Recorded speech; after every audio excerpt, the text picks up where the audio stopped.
சற்று முன் வெளியான முக்கிய அறிவிப்பு. பொதுமக்கள் அனைவரும் பயன்பெறும் வகையில் பொங்கல் பரிசு தொகை மற்றும் மகளிர் உரிமை தொகையை பொங்கலுக்கு முன்னதாகவே வழங்கப்படும் என்று முதல்வர் மு.க.ஸ்டாலின் அறிவித்திருந்த நிலையில் குடும்ப அட்டைதாரர்கள் பயன்பெறும் வகையில் ரேஷன் கடைகளுக்கு சில அதிரடி உத்தரவுகளை தமிழக அரசு பிறப்பித்துள்ளது. இதை பத்தி விரிவாக தெரிஞ்சுக்கணும்னா இந்த வீடியோவை கடைசி வரைக்கும் ஸ்கிப் பண்ணாம பாருங்க. வீடியோக்குள்ள போறதுக்கு முன்னாடி இந்த சேனல் இது வரைக்கும் சப்ஸ்கிரைப் பண்ணாதவங்க சப்ஸ்கிரைப் பண்ணிக்கோங்க.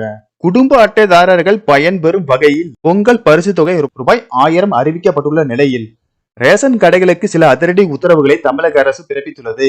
அதன்படி பொங்கல் பரிசு மற்றும் ரொக்க பணத்தினை விற்பனை முனைய இயந்திரத்தின் மூலம் கைரேகை சரிபார்ப்பு முறைப்படி வழங்கப்பட அறிவுறுத்தப்பட்டுள்ளது.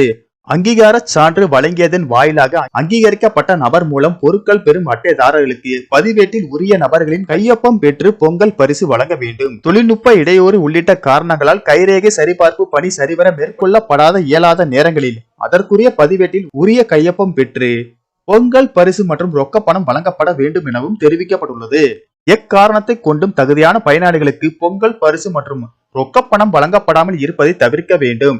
ரேஷன் கடைகளை சரியான நேரத்தில் திறந்து பொங்கல் பரிசு கொடுக்க வேண்டும்.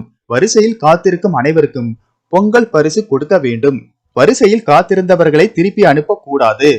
பொங்கல் பரிசு காரணமாக பொது விநியோக திட்டத்தின் கீழ் மேற்கொள்ளப்படும் அன்றாட பணிகளுக்கு எவ்வித குந்தகமும் ஏற்படா வண்ணம் திட்டத்தை சிறப்பாக செயல்படுத்த வேண்டும் என ஊழியர்களுக்கு அறிவுறுத்தப்பட்டுள்ளது.